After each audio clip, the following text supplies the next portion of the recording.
বলো। ও আচ্ছা ঠিক আছে, শোনো আজকে আমার অফিসে বস আসবে না, ঠিক আছে? তো অফিস থেকে আমার আসতে একটু লেট হবে।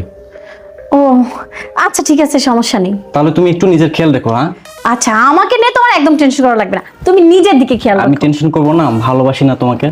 হ্যাঁ হয়েছে তোমার ভালোবাসা, অফিস যাওয়ার সময় তোমার ভালোবাসা, যাও তো অফিসে। এই ভালোবাসা চলবে, সূর্য যতদিন চলবে, ঠিক আছে? বাবা দিন দিন দেখি অনেক রোমান্টিক হয়ে যাচ্ছ, যাও এখন। অনেক রোমান্টিক হবো না, বউটা আমার কত কিউট দেখতে হবে না? হয়েছে, যাও আচ্ছা ঠিক আছে, আমি অফিসে গেলাম। যাও। খেয়াল রেখো কিন্তু, হ্যাঁ নিজের। আচ্ছা আচ্ছা টাটা। আচ্ছা ঠিক আছে। দেখ যত স্বপ্নে কামো, একদম ভালো লাগে না এই স্বপ্নে কামো। আমি আছি আমার প্ল্যান নিয়ে, উনি আসছে ভালোবাসা দেখাতে, তোর ভালোবাসা তোর কাছেই রাখ। এই তো সুযোগ, আমি এক্ষুনি আমার বয়ফ্রেন্ডের কাছে চলে যাব। উফ যাই, আর লেট করলে হবে না। আমার যা করার এখনই করতে হবে, এখনই বেরোতে হবে। সবকিছু নেওয়া শেষ, শুধু এখন টাকাগুলো নিলেই এনাফ।